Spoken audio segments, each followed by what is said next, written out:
Assalamualaikum warahmatullahi wabarakatuh. Perkenalkan, nama saya Iqbal Ali Basair dengan NIM 2024 10 10 11 04. Kelas Sistem Basis Data C. Di sini saya akan menjelaskan tentang tugas Sistem Basis Data Modul 2. Untuk yang pertama, studi kasus 1. Fasilkom memiliki beberapa lab. Setiap lab memiliki nama dan deskripsi. Setiap lab dipimpin oleh kepala lab. Kepala lab bisa berganti-ganti. Setiap lab di Fasilkom memiliki beberapa barang yang bisa dipinjamkan. Setiap barang memiliki nomor pengenal yang dicetak di barang, jenis barang, dan deskripsi barang. Setiap jenis barang bisa terdiri atas beberapa item barang yang berbeda. Misal, lab basis data memiliki 17 barang berjenis komputer. Setiap komputer memiliki nomor pengenal dan deskripsi yang berbeda. Selanjutnya, ada barang lab. Barang di lab bisa dipinjamkan untuk kegiatan UKM di lingkup Fasilkom. Sebuah UKM bisa mengadakan beberapa kegiatan. Untuk menjalankan sebuah kegiatan, bisa dilakukan beberapa peminjaman barang ke lab. Setiap peminjaman bisa meminjam beberapa barang di satu lab. Setiap untuk satu kegiatan, bisa dilakukan beberapa kali peminjaman. Untuk meminjam barang ke lab yang berbeda, perlu dilakukan peminjaman baru. Dalam sebuah peminjaman, perlu dicatat peminjaman dilakukan dari lab apa, tanggal persetujuan ke lab, barang-barang apa saja yang dipinjam, penanggung jawab peminjaman dari UKM, untuk kegiatan apa, UKM-nya, tanggal pengambilan barang, serta asisten yang memproses pengambilan barang. Kondisi barang saat dipinjam juga perlu dicatat. Setelah selesai, maka UKM mengembalikan barang via asisten. Perwakilan UKM yang mengembalikan barang dicatat. Asisten yang menerima barang dicatat. Asisten mencatat tanggal pengembalian, serta kondisi barang yang dikembalikan. Setiap satu pengembalian bisa mengembalikan barang dari peminjaman yang berbeda-beda. Selanjutnya adalah setelah memahami tentang studi kasus ini, kita membuat entity dan atributnya. Di sini saya membuat nama entity lab yang kategorinya benda nyata dan berisikan atribut ID lab, nama lab, dan deskripsi lab. Selanjutnya adalah nama entity kepala lab dengan kategori abstrak dengan atribut NIM, NIP, nama, dan kontak.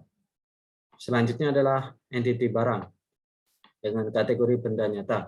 Untuk atribut yaitu ID barang, nama barang, dan kondisi barang. Selanjutnya adalah entity UKM, termasuk dalam kategori abstrak. Dalam entity UKM terdapat atribut ID UKM dan nama UKM. Selanjutnya adalah entity kegiatan dengan kategori peristiwa. Di dalam entitinya terdapat atribut ID kegiatan, nama, tanggal, tempat, dan waktu. Selanjutnya adalah entity peminjaman dengan kategori peristiwa. Di sini terdapat atribut ID peminjaman, tanggal persetujuan, tanggal pengambilan, dan kondisi peminjaman. Selanjutnya adalah anggota UKM dengan kategori abstrak dengan atribut ID anggota, nama, dan NIM. Selanjutnya adalah asisten berkategori abstrak dan terdapat atribut ID asisten, nama, dan NIM. Selanjutnya adalah jenis barang dengan kategori abstrak dengan atribut ID jenis dan jenis barang tersebut. Di sini selanjutnya adalah atribut yang tidak bisa dimasukkan ke entity yang ada. Di sini saya memasukkan entity peminjaman dan atribut kondisi barang yang saat dipinjam. Di sini saya memasukkan atribut ini tidak bisa dimasukkan ke entity peminjaman karena atribut ini jika dimasukkan akan terjadi multi value atribut dalam entity peminjaman sehingga tidak bisa dimasukkan ke dalam entity peminjaman. Selanjutnya adalah menentukan UID. Untuk entity lab, daftar UID-nya adalah ID lab. Di sini kita memasukkan artifisial karena di sini kita dapat membuat atau menentukan sendiri ID lab-nya. Selanjutnya adalah termasuk primary karena tidak dapat diubah. Selanjutnya adalah kepala lab. Daftar UID-nya adalah NIP. Di sini termasuk natural karena NIP tersendiri itu sudah ada datanya sehingga termasuk ke natural. Selanjutnya dan termasuk ke primary. Selanjutnya adalah entity barang dengan daftar UID, ID barang, termasuk artifisial dan primary. UKM, ID UKM termasuk artifisial dan primary. Kegiatan dengan daftar UID, ID kegiatan, dan termasuk artifisial dan primary. Entity peminjaman, daftar UID adalah ID peminjaman, termasuk artificial, dan termasuk primary. Di sini ada anggota UKM dengan daftar UID, ID anggota, dan NIM. Di sini ID anggota termasuk artificial karena memang kita dapat bentuk atau kita dapat buat, dan NIM di sini sebagai natural karena sudah ada datanya dan termasuk paten gitu. Selanjutnya adalah termasuk primary, dan NIM termasuk secondary karena dapat diubah. Selanjutnya adalah asisten. Asisten ada ID asisten yang termasuk artificial dan primary. Dalam asisten juga ada daftar UID NIM yang termasuk natural dan secondary. Selanjutnya adalah jenis barang dengan daftar UID ID jenis artificial dan primary. Selanjutnya adalah relation antar entity. Di sini lab terdapat relation dengan kepala lab karena di sini kepala lab pasti akan mengurus tentang lab, apa sebuah lab itu tersebut. Di sini barang juga termasuk ada relasi dengan lab karena barang tersebut pasti dimiliki oleh lab. Selanjutnya adalah peminjaman. Peminjaman di sini memiliki relasi dengan lab karena jika ingin meminjam sebuah barang pasti akan terdapat lab di mana dia meminjamnya. Selanjutnya adalah asisten. Asisten juga termasuk juga memiliki relasi dengan lab karena asisten juga pasti asisten ada di setiap lab. Selanjutnya adalah relasi antara kepala lab dengan asisten. Di sini asisten pasti di sini kepala lab memiliki relasi bahwa kepala lab pasti akan menanggung jawab tentang asisten. Selanjutnya adalah barang dengan peminjaman. Di sini peminjaman memiliki relasi dengan barang karena barang yang dipinjam pasti akan untuk peminjaman barang pasti akan memiliki barang. Selanjutnya adalah jenis barang. Jenis barang memiliki relasi dengan barang karena kita dapat mengetahui jenis barang apakah yang termasuk dalam barang ini. Selanjutnya adalah UKM dengan kegiatan. Tiap kegiatan pasti ada penjelasan tentang siapa yang mengadakan kegiatan tersebut, maka memiliki relasi dengan UKM. Selanjutnya ada anggota UKM, sudah jelas karena anggota UKM pasti jelas UKM apa saja itu. Selanjutnya adalah peminjaman dengan anggota UKM. Di sini peminjaman, untuk meminjam barang, anggota UKM harus ada perwakilan dari anggota UKM sehingga terdapat relasi. Selanjutnya adalah antara anggota UKM dan peminjaman, sudah kita sebutkan tadi. Selanjutnya adalah asisten dengan peminjaman. Di sini asisten bertanggung jawab untuk mengatur tentang peminjaman yang dilakukan oleh anggota UKM. Baik, selanjutnya adalah studi kasus yang kedua. Dapat kita lihat ini adalah studi kasus yang kedua, gambarnya. Selanjutnya kita menentukan entity dan atribut. Yang nomor satu adalah nama entity yaitu transaksi dan kategori peristiwa dengan atribut nomor faktur, tanggal, dan kuantum.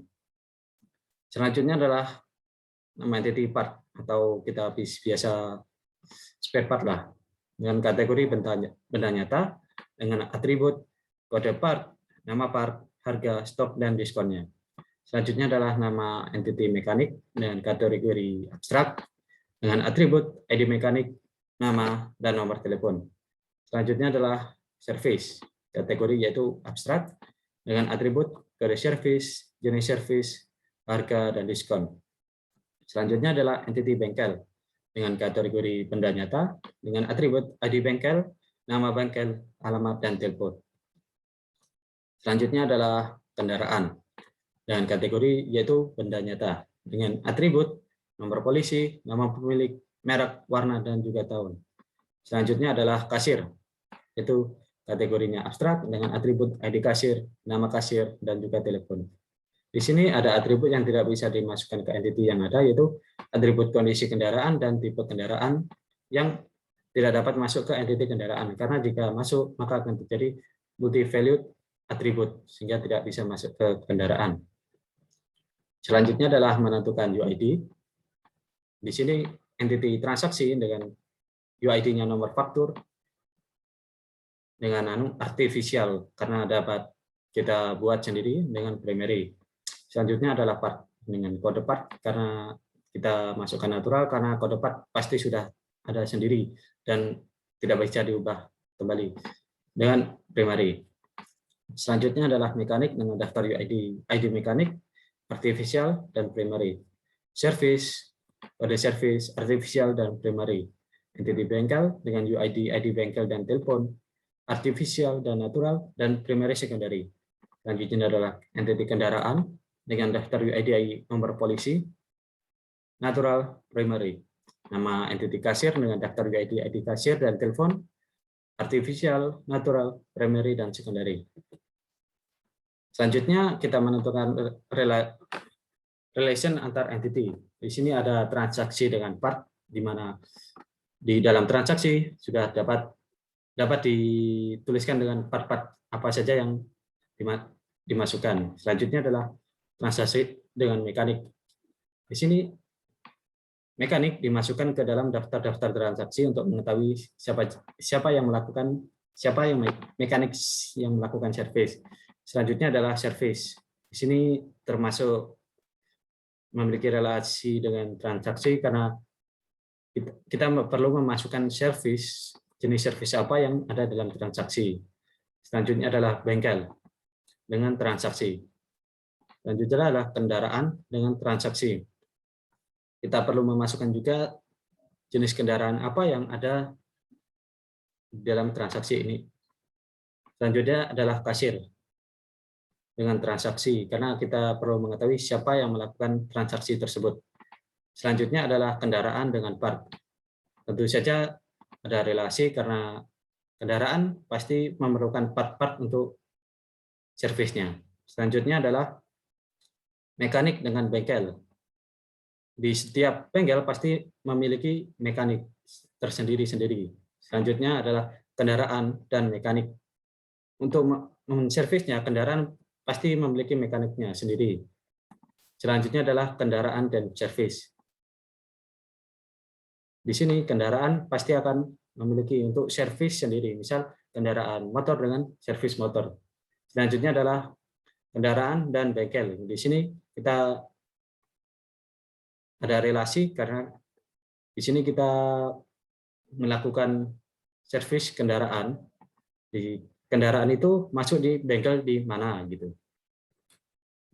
Baik, terima kasih atas